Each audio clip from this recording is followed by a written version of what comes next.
Hello, Kingdom Builders, and welcome to another episode of Kingdom ROI. We are joined today by Ashley Smith, owner of Vidni Salons. But before we get into her story, we're going to open up with a word of prayer. Dear Heavenly Father, we thank you for this opportunity to join with Ashley in order to hear her story and how you've made a way and impacted her story, Lord. We pray that today your presence may fill this room, that you may be able to speak through us, Lord, and that we may be able to inspire and encourage a kingdom builder that is listening, that is sitting on a seed that you have planted and is just waiting for that sign to begin, Lord. We pray that you use us as vessels of your light and your love, that whatever we may say may be a reflection of your character, Lord. And we pray that all of this is done to magnify you and glorify you, Lord. In your name we pray, amen. Amen. All right, Ashley. So tell me a little bit about you. So I'm originally from Miami, lived there as a child, and after high school, I went to Florida State and I got my undergrad in criminology and international affairs. And then from there, I went to law school. So graduated law school 2012, and I've been a practicing attorney since 2012. But I've been working as an attorney in different capacities for the federal government. So been there for 14 years and now transitioned to where I am now, which is the senior counsel for our region. So that's like my day job. And then probably, I want to say my crisis or like mid-career crisis probably was like in 2017 or 18. I always wanted to go to cosmetology school, and I had went back and forth about it years, but I always felt like, that's crazy. Like, you're going to be a lawyer and then you want to go to cosmetology school. And just a little bit of backstory, I actually tried to go to Lindsay Hopkins for cosmetology when we were in high school. Oh, okay. And the people at the school told my mom, well, we're not going to pay for her to get a high school diploma and for her to get a cosmetology license, because I think Lindsay Hopkins is more like an alternative situation. Okay. And so my mom was like, well, not dropping out of regular school. So Right. And so, I just like in undergrad, I did hair for like extra money without a license. And so when I had my mid-career, what happened, that was kind of my light bulb. And maybe that was like God's way of trying to show me something, because I always think things don't happen by accident. Mm-hmm. I actually had gotten a case at work, and it was for somebody here who was a hairstylist, and she owned several locations. And so because of the work I do, we're able to look at their financial records. And I was looking at how much this girl was making, and I was like, I am wasting my time. Like, what? And this is something I actually really like more than being a lawyer. Right, I'm right. like, she's making this money like hand over fist. And so I had my work mom at the time. She was telling me, she was like, you should go. You're really good at it. Just go to school. She was like, take your lunch break and go and see, get the requirements to enroll for here. And it's called Atlanta Tech, and see what they say. I went over to Atlanta Tech. I took an Uber because I didn't want to like lose my parking spot at work. So I took an Uber from work, and I went on my lunch break to Atlanta Tech here in Atlanta to see, what the requirements were. When I left Atlanta Tech that day, I had enrolled. Oh, wow. Like, so they had, I talked to the instructor, and he was like, if you can give me this and this and this paperwork, he was like, I can let you sign up for summer school and you can start next week. Mm-hmm. And so I signed up for summer school. Because I went part-time. I went in the evenings after work. So it took me 2 years to finish. Okay. But I wasn't in a rush because I had a job. Right. So did that for the 2 years. So I think I started Cosmo School in 2018. And then I actually graduated during the pandemic. Okay. So we graduated in June of 2020. And it's so crazy because I didn't want anybody that I worked with to know that I was in cosmetology school. So I actually would change clothes in my car. Oh my Because I didn't goodness. want them, like I didn't want the students to know that I was a lawyer, and I didn't want my office to know that I was going to cosmetology school, because I thought people would like be very judgmental about it. So yes, I used to change it to kind of my instructors in cosmetology school. They knew I was a lawyer because sometimes I would have to go to court and stuff, so I would miss class, and they thought it was the coolest thing ever. So I don't know if it was like a valid excuse for the university, but it was a valid excuse in their book. Yeah. So they would just tell me, when you have a court date, just give us the thing that shows you, having to be there, and don't worry about it. We'll take care of it. And they did. They took care of it. So yeah, and so I graduated in 2020. Sat for my state board in August of 2020, and I got my license. I opened a regular salon for I say 2 minutes, and I just said this is a lot of work, but the money was definitely coming in, but it was a lot of work, right? Because this whole time you were still practicing law. Yeah, I'm still practicing law full time. So I was just yeah. So Atlanta. I was gonna say what you'll learn about Atlanta, but you don't live here. So Atlanta it can be a very scammy city. So you have to be careful. You have to be, and so I say that because that's what ultimately led me to shutting down my salon. When I had my salon, I focused on high-end extensions. So you're talking about minimum service is like $200 without extensions. Okay. When you get into providing extensions and stuff, you're talking about $1,000 plus service. Okay. And I had it happen to me maybe two times where someone had gone in and what do they call it? Did a chargeback. Claiming that wasn't they never them. received the service. They were never there. And I'm one of those, what do you mean you weren't here? What? We both know you were here. I'm I'm not crazy. Right. And so I had someone do it a third time. And it was December, and I was just you know what? I'm done. I can't do this, because for me, logically, if I get a service done, even if I don't like it, I'm still going to pay you, and I just won't come back. Right. But for you to call your credit card company and tell them you wasn't here, and it wasn't even you didn't like it, they can't afford the services. Or they don't want to yeah, because I'm and so some of those chargebacks I actually won because I had pictures of them in the chair. I had pictures of their, because the place I was in had the cameras and stuff. So I had pictures of their license plates and everything. Yeah. I'm you weren't here, but your car was here on that day. So, and I was just this is just too much work. So then, in that time, the light bulb went off for me, because what I was doing, because I was just trying to understand and kind of make sure that I really enjoyed it, and I thought it would be a good place for me to start off in the salon suite.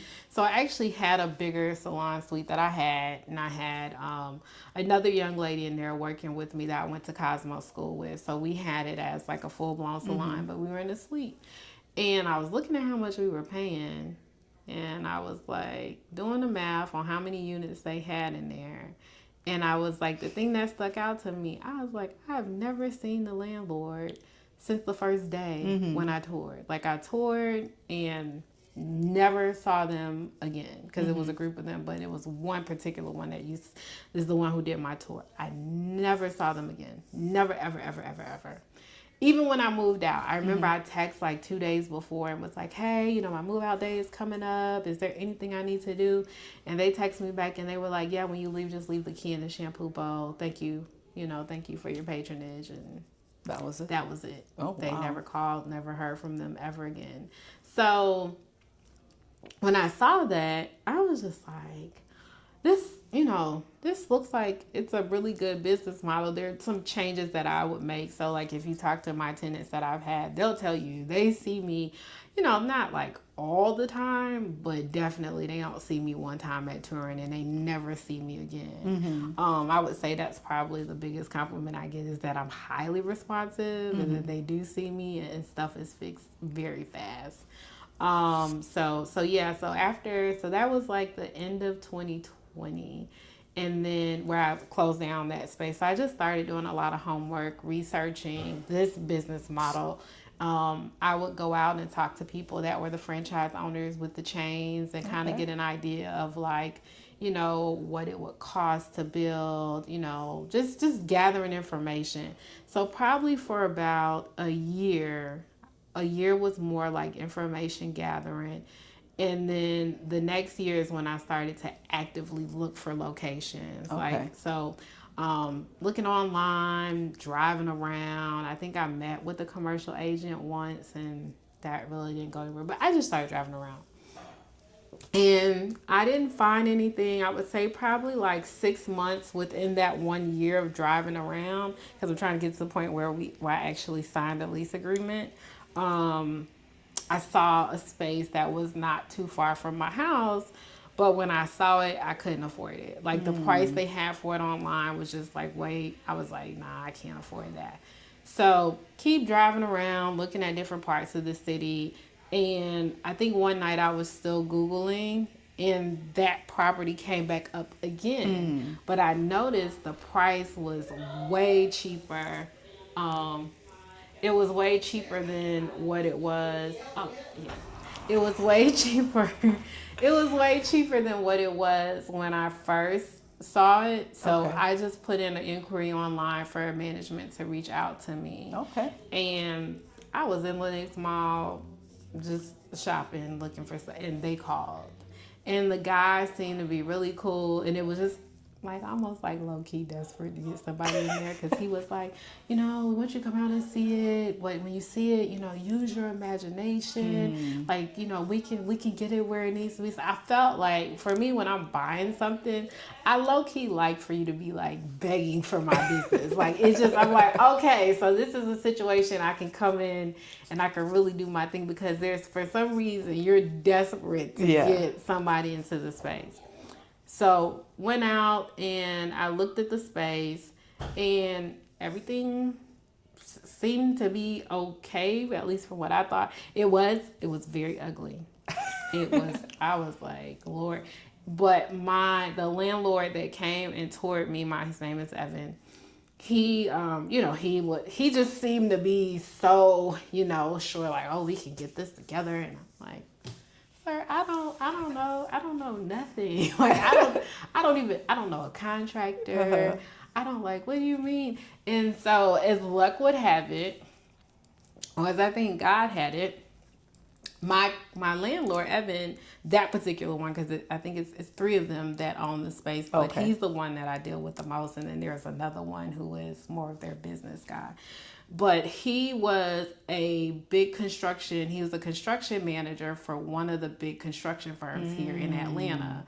So he had a really good, inner workings of how construction and stuff work. So he came to me and he said, let me get with my business partner, and we're going to give you some numbers. We'll tell you, what we would charge you for rent if you just took the space as is, or we'll tell you how much we'll charge you to build it out for you and what that will look like as far as your rent, because they would factor it into the rent. Right.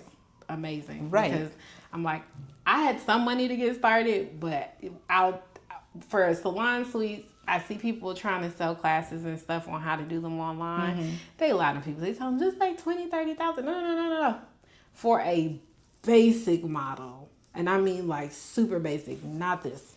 Super basic, you're looking at least 150. Okay. And when you're dealing with construction for commercial, you gotta have those people money like up front. And banks don't loan money to brand new business owners. So you usually, if you're a brand new business owner, you have to come up with some of the more eclectic ways to get your funding. So so when they presented the options to me, they told me how much everything would cost, and they said, what we can do is we'll cover 75% of the construction, and we'll factor it into your rent. And my lease agreement was for 5 years. Okay. And so you pay the other 25% now, and that, that would be it. And I was just like, oh, well, that's great, because I don't have to do anything. And my landlord was phenomenal. He asked me the floor plan, like what I want, how many rooms I wanted, because everything, when I this is my second space. My first space was bare walls. So just 4 bare walls, and they had to build everything out, all the rooms, the shampoo stuff, like the everything. And so Drew had someone draw up a floor plan. He emailed it to me like a week later and was like, will this work for you? And I'm like, yeah, that's good. And then I didn't know nothing else. I would go by sometimes and see how far they've gone in the construction, but I couldn't tell you about the permits. I didn't deal with inspections. I couldn't tell you what kind of air conditioning had to go in there. I couldn't tell you too much about the ventilation. I know a little bit about that because I had to pay them something extra for that because we didn't have that in our scope of work when we first did the negotiation. That was something that the city required. But, all of the stuff. And so, we went under lease in February, February 28th of 2022. And I just came back in August and he was like, here go the key. You can open. Wow. So he got everything to the point where I could get a certificate of occupancy from the city saying that I could open for business. So that was everything he did. The only thing I had to do was, of course, buy the furnishings, the salon equipment and stuff, like the bowls, the shampoo chairs, the stations, because they didn't provide any of that stuff. And that's not stuff that he really knew about. But even the people putting it together, he had the people to assemble everything. I just had to order it and say it's going to be delivered on this day. The company delivered it. I came back. Shampoo bowls and stuff were installed. Wow. And I would say from the moment he gave me the key to when I opened, it was about probably 5 or 6 days where I had my first stylist in there working. Girl, that is a blessing because trust me, Hamad's in construction, so I kind of know some of the process. Well, I should know, right? Because I work with them. But it's a lot, especially dealing with the county, with the city and the different requirements and just the planning. So God really had his hand over your first opening. And I learned that when I opened this new location because since I have this space and not my landlord, for the first space, I had to do everything. I mean, my contractor told me you can pay somebody to do that. I was like, I'm gonna tell you now, I don't really I don't mind paying people, but you really, really gotta be doing something either that I don't have time to do or I don't, have the capability. Right. So he called them a runner, a permit runner. Yes, permit runners. Yeah. And I was like, what they do? And he was like, oh, they literally call the run city. Your permits, and I was like, oh, I could do that. I'm pretty pushy. I could get, and so I had to do all that with all the changes. They'll come back and say this needs to be done, and you gotta have the architect to do this, and then you gotta have somebody come and cut the gas, and so I did all that. So when I did that, I was like, oh. I was like, this went way easier the last time because I wasn't doing any of that. So my landlord, he was the one talking to the city and the fire inspector and all these different people, making sure everybody's signed everywhere. So I was like, there was a lot of value in that I discounted. But I guess I took it as, when the first time around, you're still learning the business, so God gives you a little bit of grace there. Yes. But the second time, I was like, okay, now you know what to do with that stuff. Now you need to learn this other part. So I figured with this space, it was learning the other part that really, really goes into the construction and stuff. Right, and that's awesome because God willing, if there's a third space, you might even be able to build it from the floor up.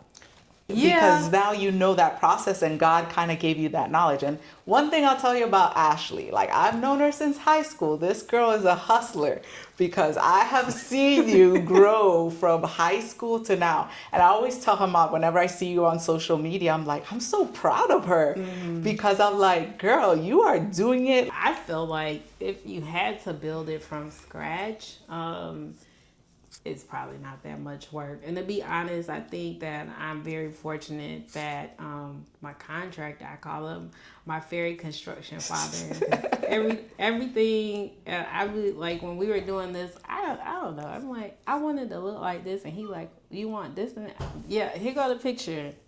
Make it happen. Make it happen. Make it happen. Tell me how much it's going to cost. Make sure it don't cost too much. Right. And make it happen. We good. But whenever I call him, like even I'm working on a personal project, like he is responsive. He is going to get his people out there and they are going to do what they need to do. And I actually met him through my other landlord. Oh, okay. So, yeah. So, he was the one, he also did the construction on my first space.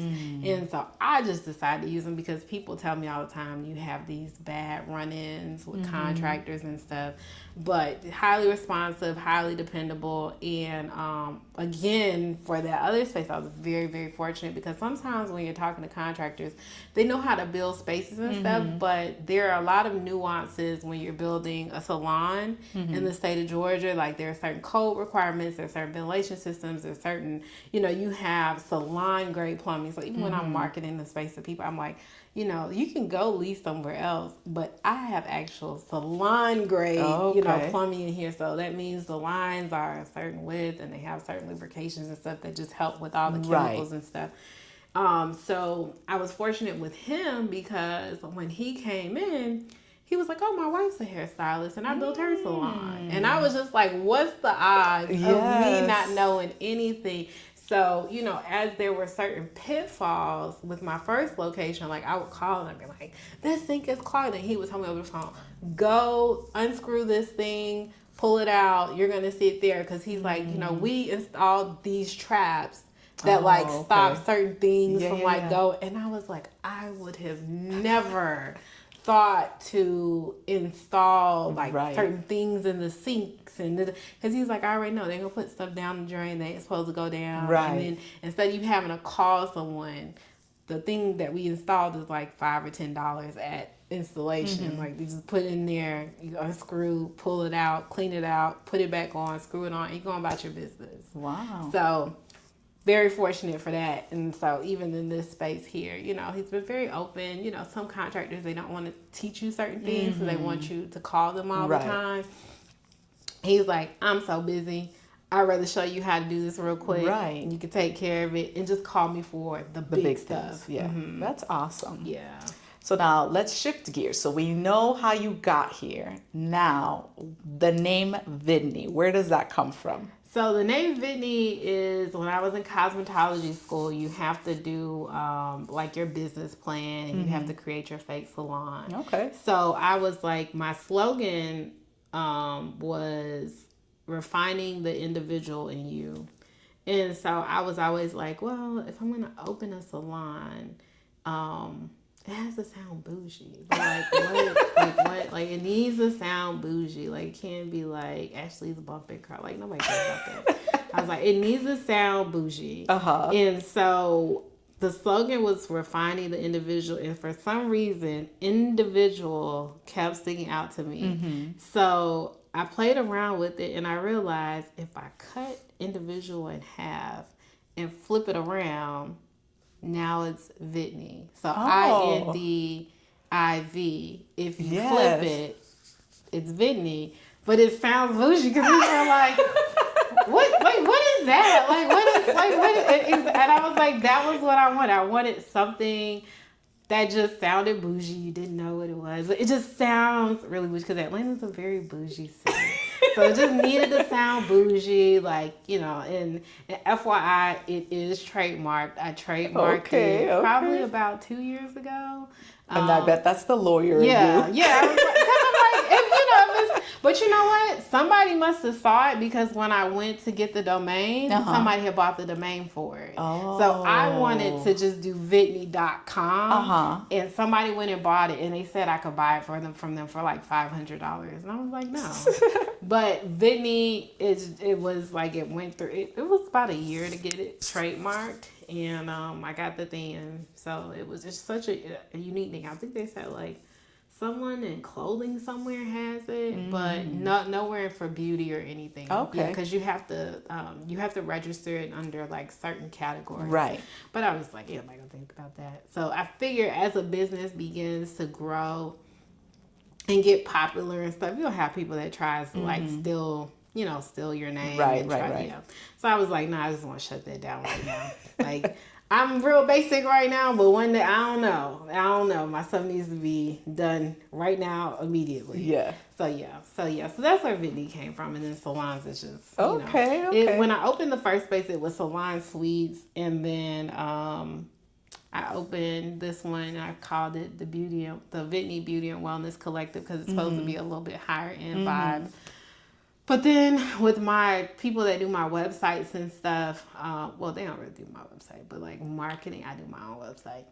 But like marketing and stuff, they were just like, it's going to make it hard for it to register like on Google for people, for it to pick up the algorithm. Okay. And so I just shortened both of them to Vidni Salons. Okay. And there you go. that was it. And so okay. So now the website is vidnisalons.com. Okay.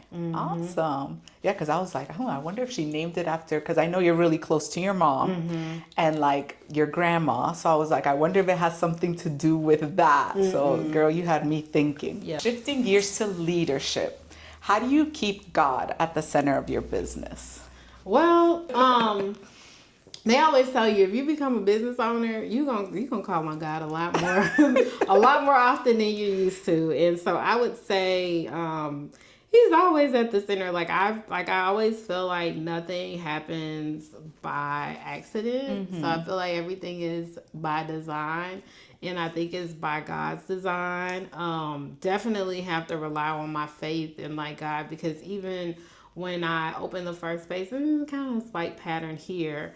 I felt like, why is this stuff happening to me? And I would, remember, as a child, my family is Caribbean based, but we're very, religious. We can't be spiritual people. We're not uber religious, but we definitely have a relationship with God. And so I'd always been raised of, focus, like God, it got you. If nothing ain't working out, God got you. And so I would be like, stuff would be happening and the bills would be piling up, and I'd be like, okay, like what's going on? Like where these tenants at? I need the money to pay. I don't even need the money for me. I need the money to pay the bills.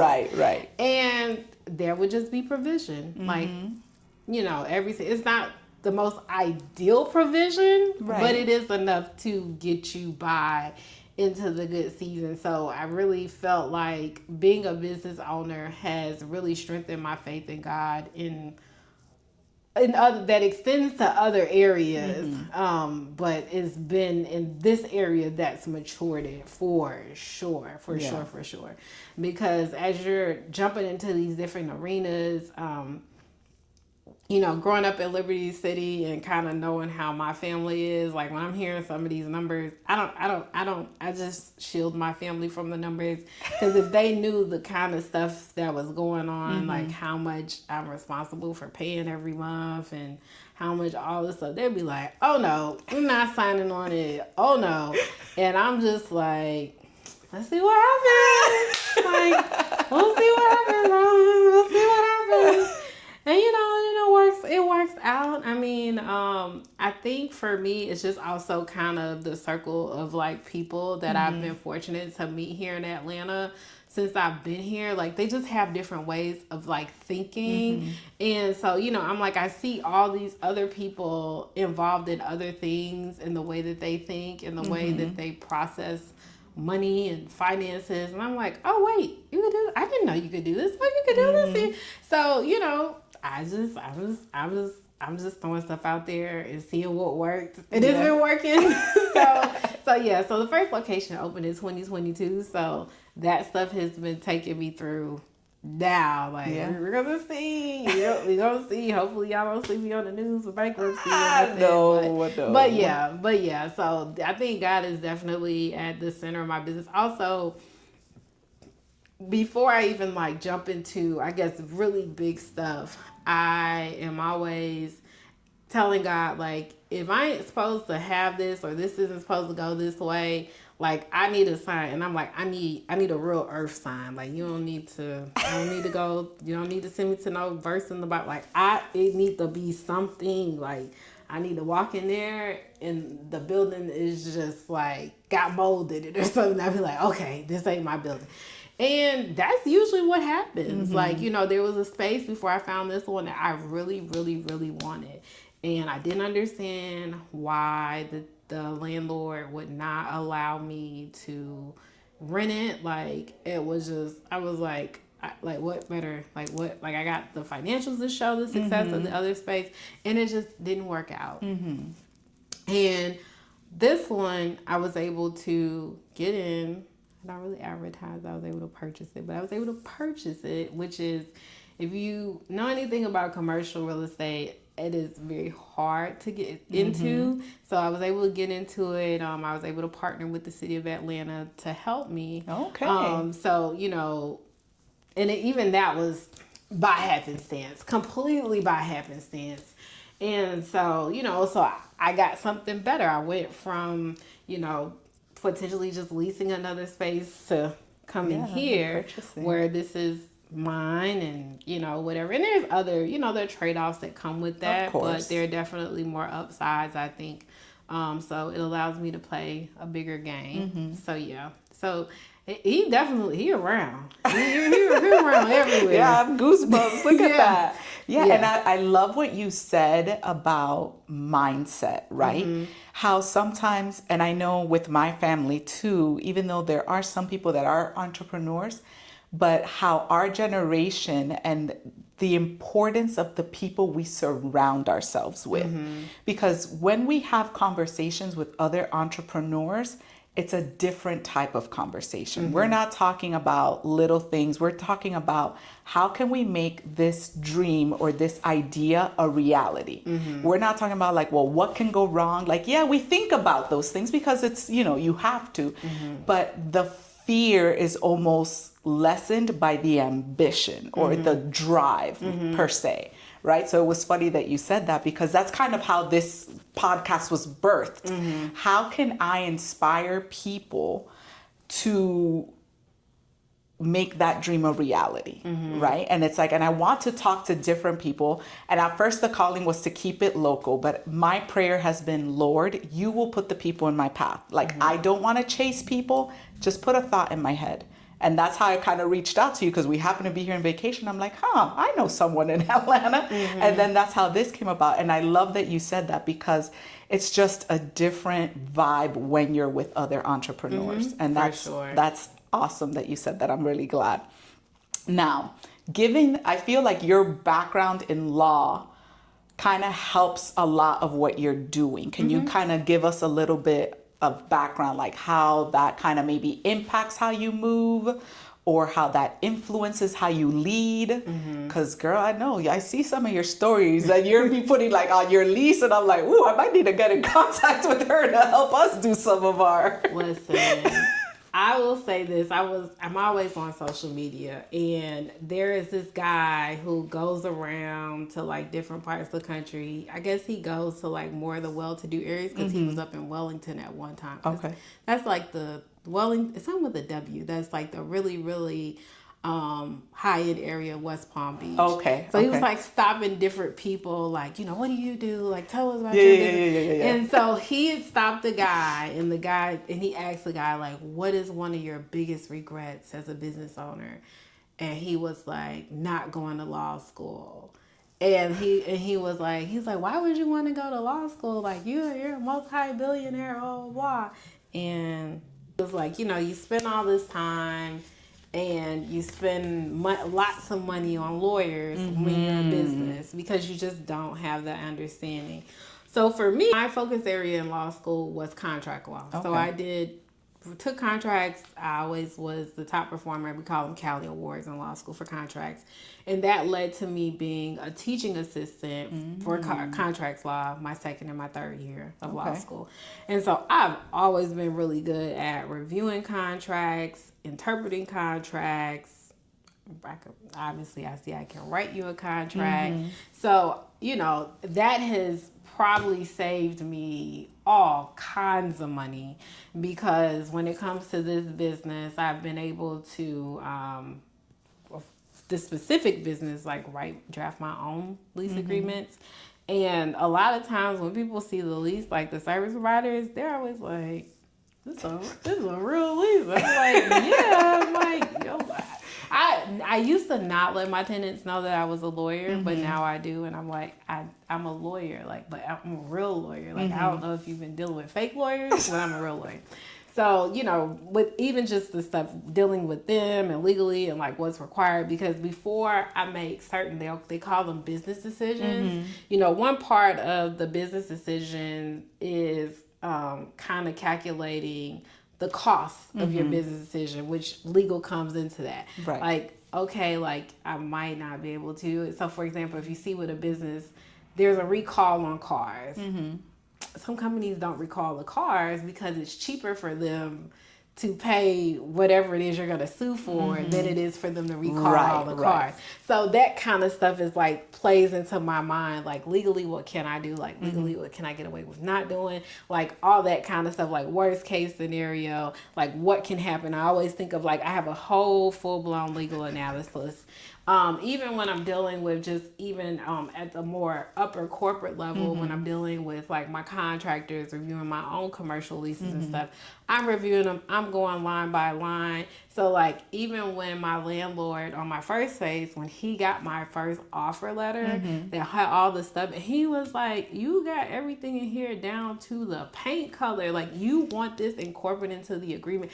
I was like, yeah, because under contract law, if it's not in this document, we never talked about it. It doesn't matter if I told you on the email that I wanted 2 colors and I wanted this on the floor. Because once we sign a lease agreement, that's it. I need it in the agreement. Right. So if you look at my very first agreement on the other space, it has all that stuff in it. We negotiated the rent, we negotiated the escalations and all this stuff. And I did this without any real estate background or anything. Like, I think I reviewed a continuing education class for like 2 hours.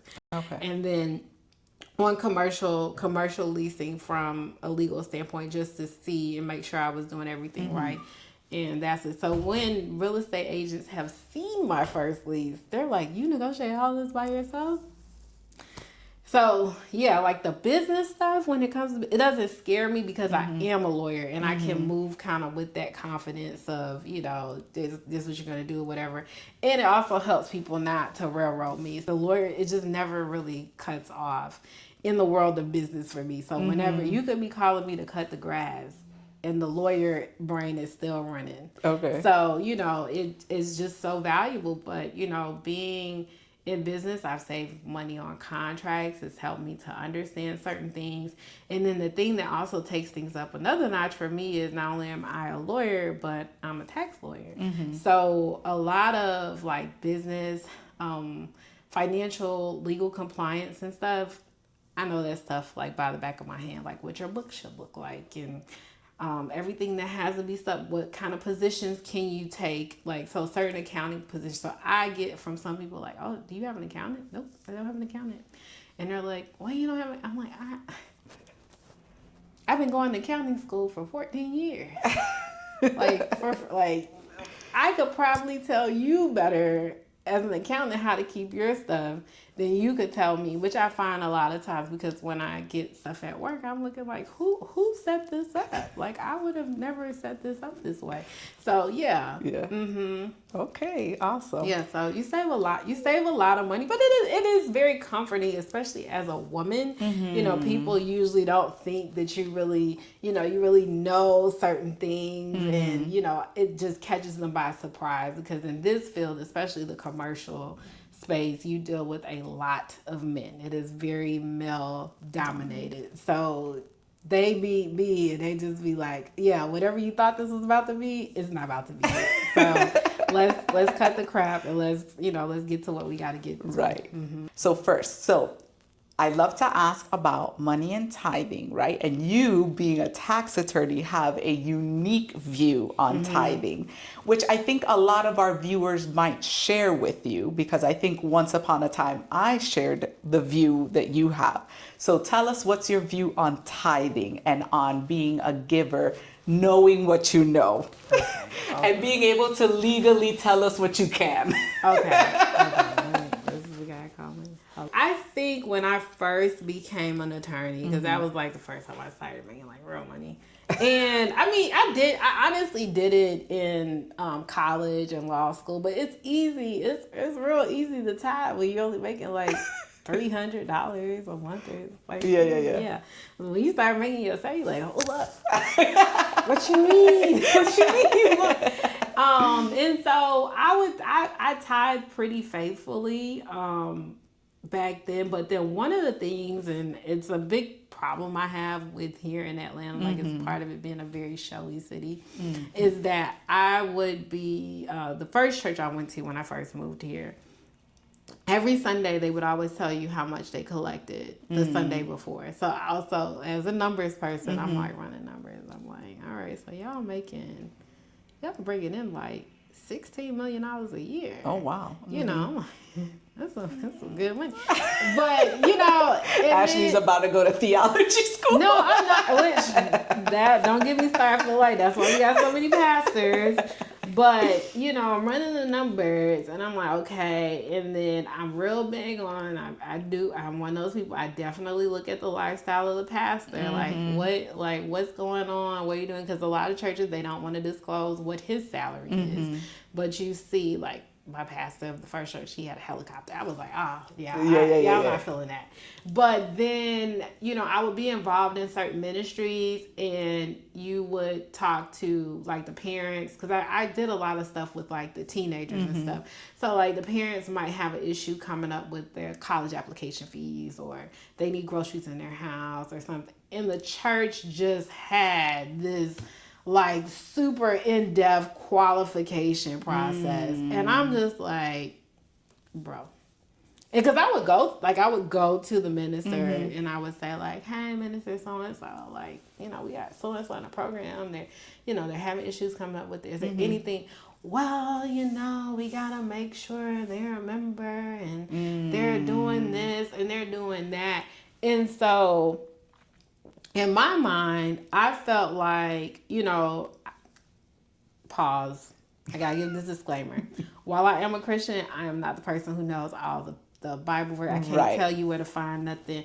I just kind of am like a globally, I know that's what the Bible says. It's in there somewhere, and we just going to apply it in life and keep it moving. But there is the Bible verse that talks about how God stores a lot in his house, so there can be meat in his house. But I always interpret that he wanted a lot of meat in his house so he could give it to other people, not for you to store and store and store and store and store. And then when somebody come ask you for something, you got this long laundry list before you give it out. Like the church is just like the trustee of the funds, and you're supposed to be dispersing it out. And so I was finding that was where the stoppage was happening. Like you wanted it all in, but when it's time for it to go out, it's all these rules and and I did not like that. And so when I am into churches, one of the big things that will get my membership is looking at their footprint in the community and what is it that you're doing with this funding that you're getting, because we know you're collecting lots of money, and there's always, especially in the Black church, it is very heavy on, they want you to tithe, I had a church here that I was going to, my most recent church, and I stopped going there because I was involved with the church, and it was the same situation. I had a mother come to me and say like she needed groceries. It was a whole little issue, and I went to the church and they was like, it's a lot of this, whatever. I ended up giving the lady money for groceries. I'm like, listen, you know, you need to eat. I got extra. Here's some money. But I think maybe like 2 or 3 months later, they had someone come in who, I'm not really sure what his place is in our church, but he is supposed to be like the person who ensures that our pastor was in line and doing everything the right way, but definitely involved with the finances. And this guy, sure, he was like, I always said I wanted a house in the Bahamas. And, you know, he was telling people how, you know, you have to be strong in God, and, you know, you ask God for big things and he provides. And I believe all that. I really do. But at this time, like, I'm seeing on the news that job rates were going down. There's housing, you know, they call housing insecurity. You know, people just don't have money. And you're putting the bag on these people, these regular, everyday people. And then we go to church, and you tell us this story about how you prayed to God for this house in the Bahamas. And he's like, I asked God for a house, and he blessed me with the peninsula. And then on the big screen of the church, like, shows this, like, compound that is just, like, over the top, and it has the gates, and it has all this stuff. And I'm like, you saying this to regular people while you're begging them for money, and these people don't even have money to feed their kids. And you come in here and you show us this big compound that you and your wife have been able to purchase just as a second home, second, third, I don't know. But you have your own situation. And then when you come to church, I see our pastor, like, put them, you know, they got all these gift bags, and they got the Louis Vuitton gift bags and the little, well, whatever the goose was, the tennis shoe goose company. It's something goose, but it's some, like, it's some high-end company with the goose, and just bags and bags and bags of stuff.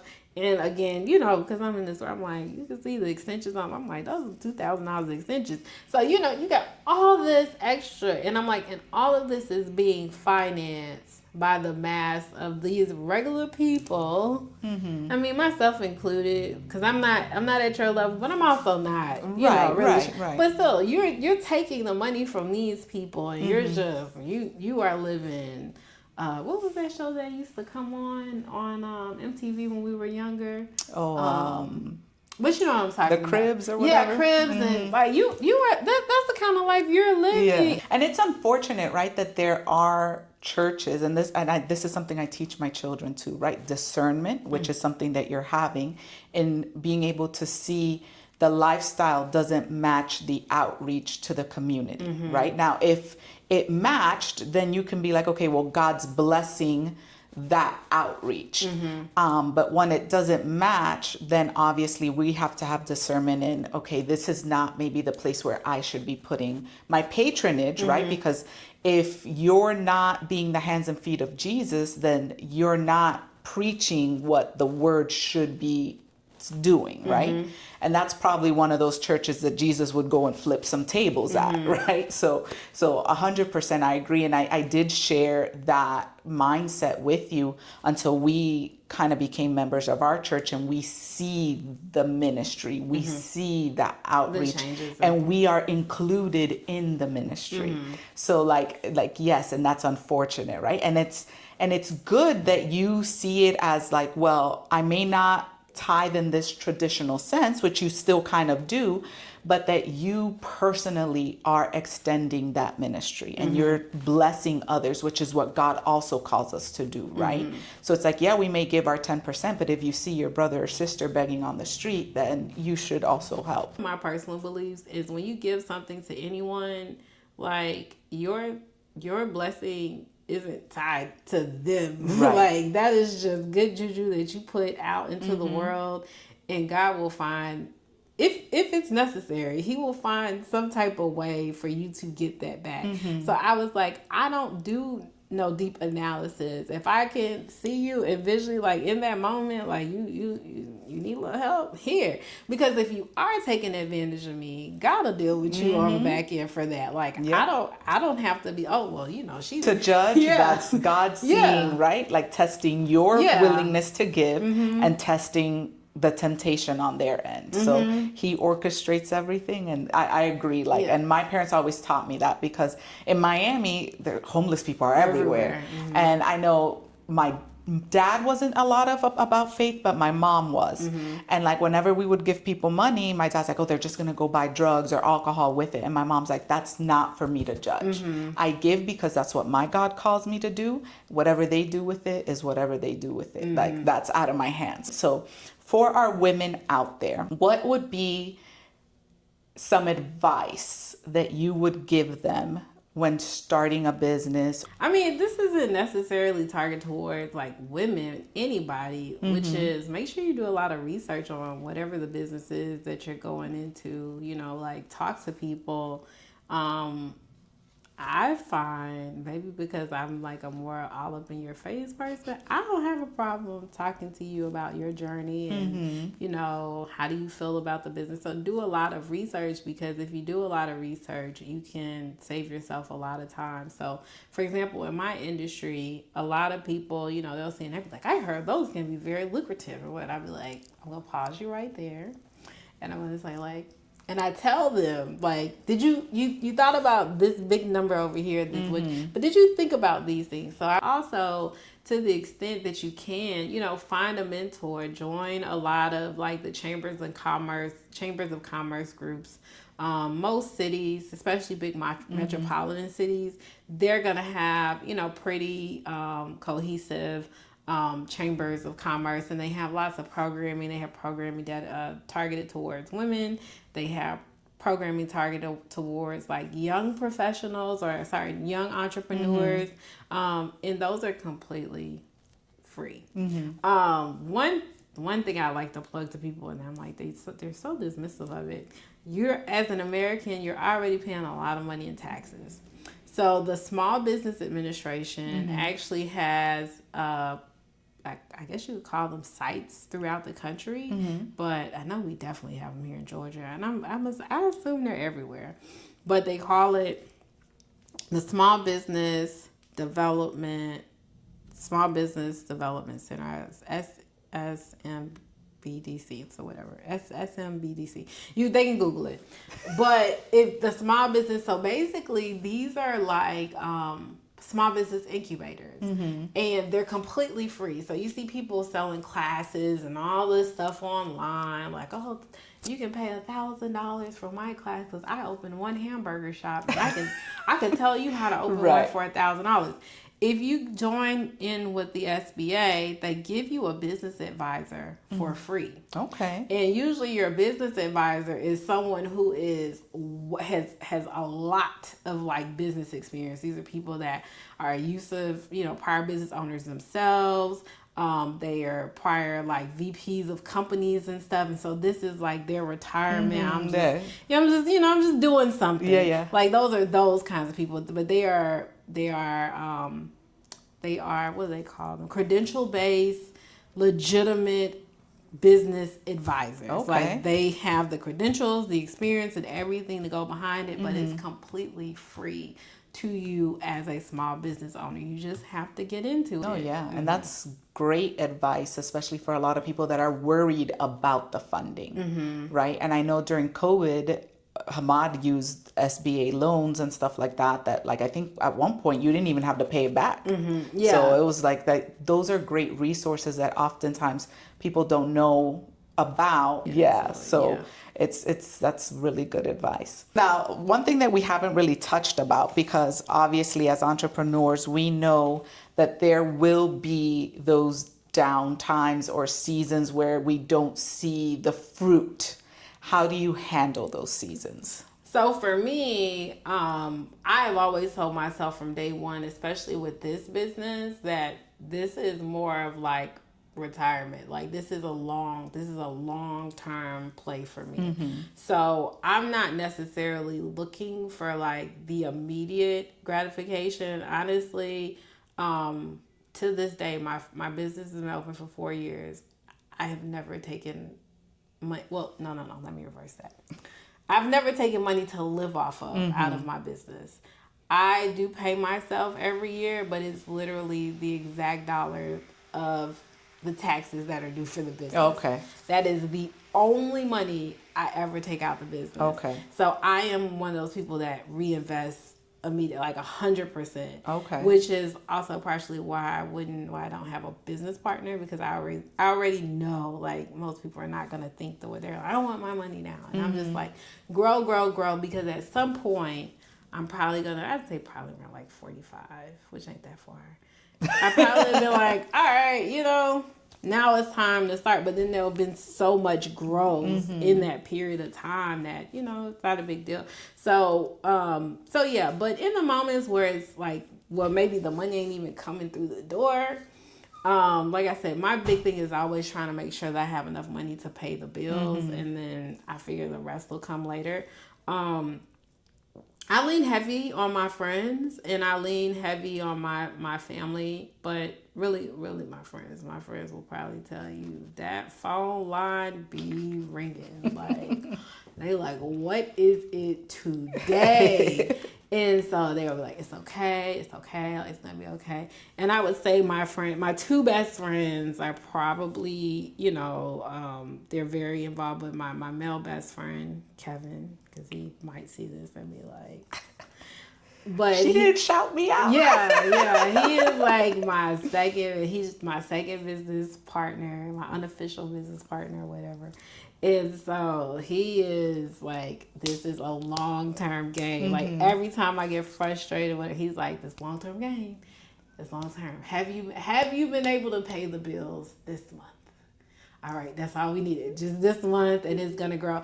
And I'm glad I was taking that advice, because when I opened the first location, I would be like that. But then I feel like I set them up in such a way that once I kind of get out of that initial funk of like dryness, they gonna stay. They're not going nowhere. Yeah. I would say this. My salons, they're like death row records. As long as I have the money to pay the bills and stuff, like I'm okay. Because in my mind, I always tell myself this is a long-term investment. And so here in Atlanta, I'm pretty sure it's a big thing in Miami too, because I think it's just a generational thing. Everybody is like, oh, you got your business, you should quit your job. And so people be telling me, when they find out like I still like work, they're like, you're still working? Yes, I'm still working. And I had one of my tenants at the other space, when she found out, she was like, I would not be working. And I was like, you know what? Because I work, that's why I'm not so crazy off of y'all when y'all start y'all foolishness. So, I told them, I said, it's a domino effect. Because if I'm waiting on y'all to pay me so I could pay my bills gonna be late all the time. I was like, my job is what keeps me from, when y'all have a life issue and you can't pay me, I'm not freaking out. Like, you gonna pay me eventually, because you want to keep doing hair or whatever it is that you do. Because I will. Yeah, those contracts, girl. I'm like FBL. I will cut you off. Like, neither one of us ain't making no money. Yeah. So you're gonna pay me eventually. Yeah. But so keeping a job just kind of really alleviates a lot of that stress. I find a lot of business owners that just jump out there and that's their only source. They're the ones who are really freaking out when it's taking time for the business to build and get momentum, because they need the money to survive. Right. So I always tell people, to the extent, like, if you're able to continue to work and while trying to build your entrepreneurial dreams, you should do that. If you find yourself in a fortunate position where you're married and you have a partner that can probably support the household while you go and kind of build this other thing, that's good too. That's not my situation. So, I think that's what I'm like, it's going to work out eventually, because again, like I said, when we started, I'm spiritual to the point where I don't feel like nothing happens by mistake. Like, there's a reason for everything. And so I felt like when things are not going on the timeline that I would like, I'm like, no, God created this plan for whatever reason. And so, I'm just supposed to just like hang out and, things will work out. And so, like, one small story, because I'm like a very story kind of person. When I was building this space, I had, with my loan and all this stuff, I had certain things worked out, and we were supposed to be done in November so that I could open and I could start getting money. And I was getting nervous because we were getting to the end of like my promotional period. Construction was not done yet, and I was like, my real payments are about to start kicking in. And so the bank had actually called me and they were like, where are you with your construction? I was like, well, I'm not done. And so my lender, my loan officer at the time, he said, well, and I didn't even ask, but he said on his own, he was like, well, we can give you another 3 months. Wow. And, blah, blah, blah. But he was like, but that's it. After the 3 months, whether you're finished construction, you're going to have to start paying. And I was like, my contractor is normally. And I think like 2 weeks later, he's finished. And so I was like, in that moment, I was like, I wonder if God like created that environment because something else was about to happen. And something did happen. So when I first opened this location, it was very slow getting people in here. Like I discovered later on that there was a lot of stuff that went on with my back end, my marketing company. I fired them and they went in and just disrupted all kinds of stuff. As the why was again. I was like, why did nobody come? But at the end of those 3 months, when that time ran out, that was when I started to have tenants who actually come in and at least contribute to helping me pay the bills. Right. And so, I was like, so, when those moments happen, I always look at little things like, why ain't God give me, why ain't give me this person? Why I got, so those be my thoughts when stuff be happening. But I'm in addition to like being real faith-based, I'm not completely out there because I always got a plan A, B, C, D, E, and maybe even an F. So I'm like, well, I could do this, or I could do that, or I could pull something from here, and I could move. But thankfully, I haven't had to really jump into. I maybe had to go from plan A to plan B, but never like a C, D, or F. That's awesome. So expansion. Any plans for that? Or like, what do you think God's working in you? Do you plan on expanding maybe to Miami? Not any immediate plans. And when I say immediate, I'm saying like not within the next six months to a year. But if a really good opportunity shows up and it is like something that I'm going to jump on, if I have the resources to make it happen, when the opportunity shows up, if it's good, I'm going to go. I'm one of them people, I'm going to pretty much stay ready so I don't have to get ready. Yes, so you have some people, they got to, I'm a person, I got the money. I got the credit now. And that's why I keep my stuff. So like I try to keep it low because I'm like, that way when an opportunity comes, it's like, oh, I can't do it because I'm overextended in credit, or I can't do it because I don't have the money, or I can't do it because I've been taking money out the business to pay myself to go to Alaska and ski with bears. And now, me and my best friend, because he has learned a lot of the business through me, and he is in law school right now. So he's actually getting ready to graduate this coming, the spring? So May of 2027. Okay. And we have talked extensively about opening a location in South Florida because he's still in South Florida. So, Broward, Miami, somewhere around there. We see them popping up in South Florida, but Atlanta is a very, very oversaturated place. And I actually have 2 people that have released from me in this new location. I have one who is moving in on Monday. She's actually moving in this room.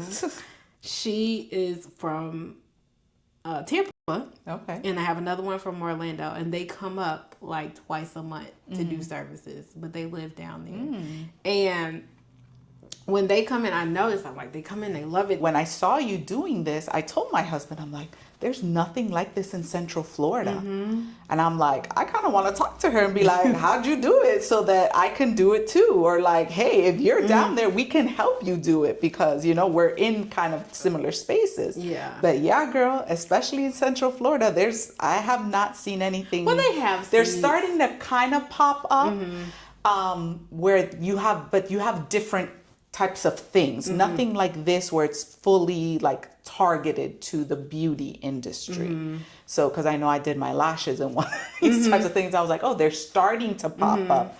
And I know a lot about business too, is like jumping in before like when it's early. Yes.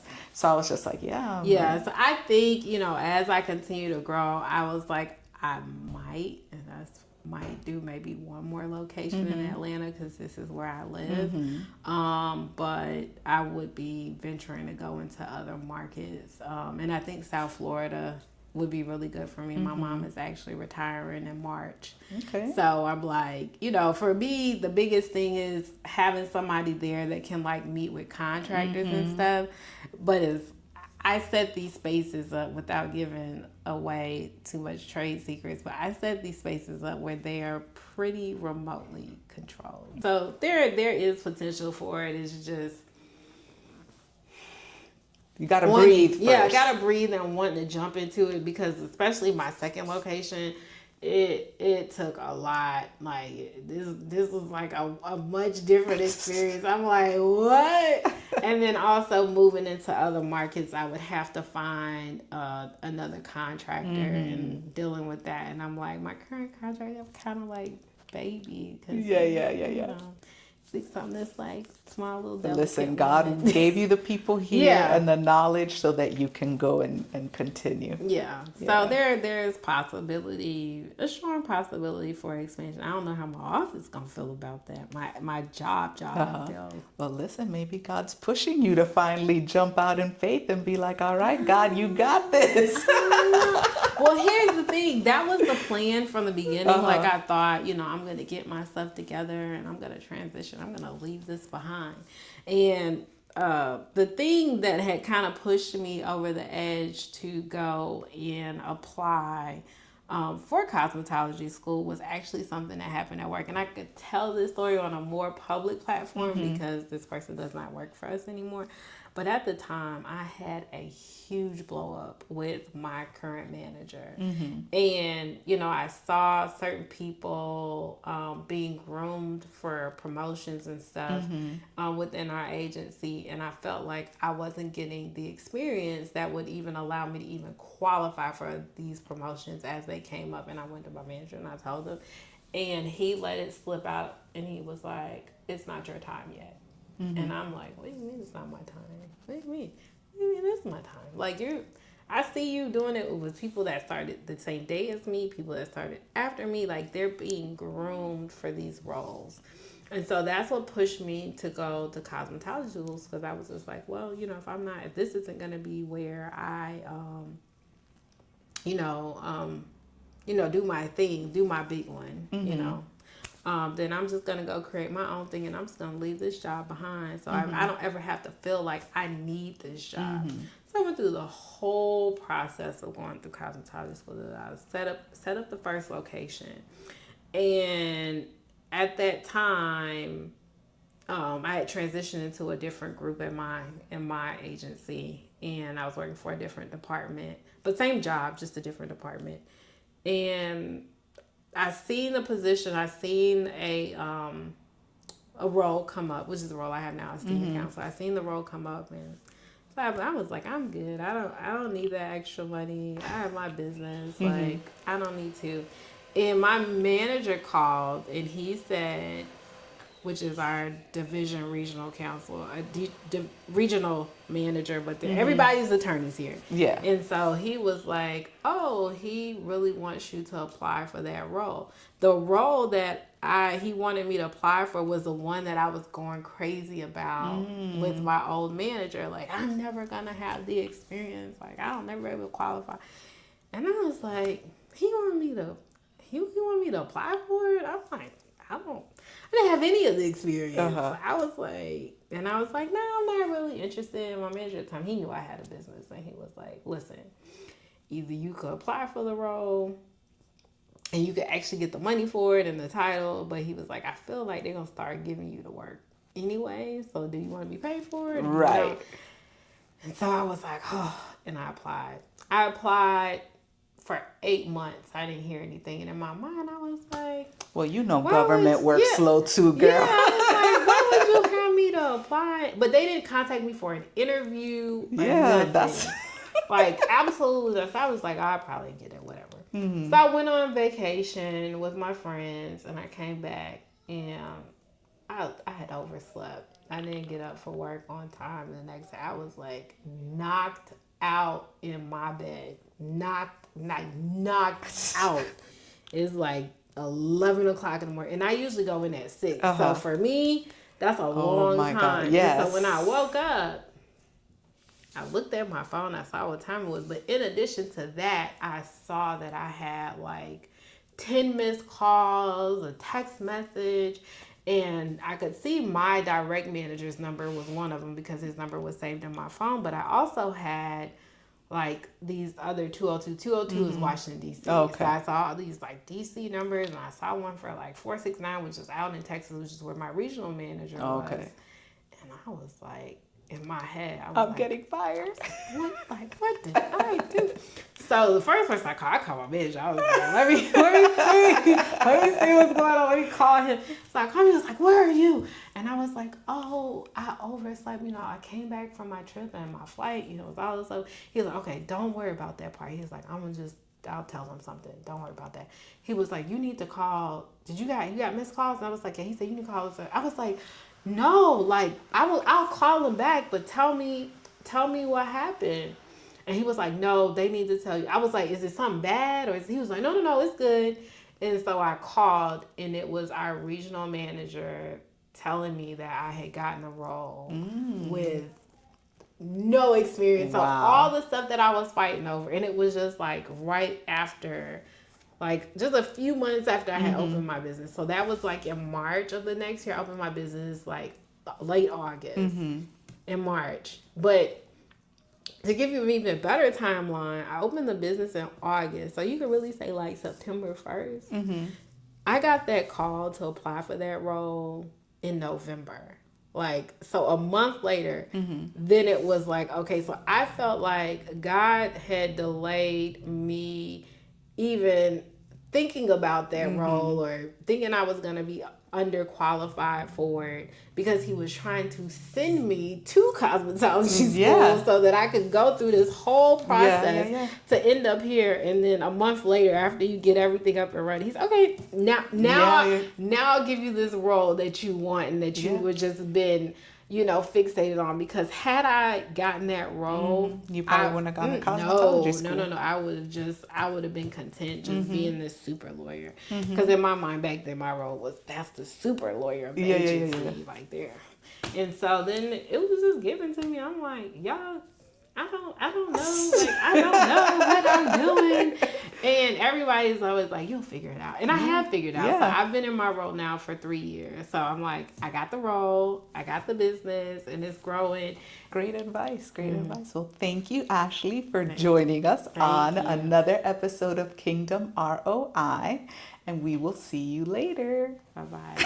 Thank you for joining me on another episode of Kingdom ROI, featuring Ashley Smith from Vidni Salons Collective. If today's message resonated with you, I encourage you to subscribe, like, comment, and share this podcast with someone who could use a little encouragement in their entrepreneurial journey. And remember, stay rooted in your faith, stay obedient to your calling, and never underestimate the impact that God can make through a life and business surrendered to Him. I'm Valerie, and this is Kingdom ROI. We'll see you on the next episode.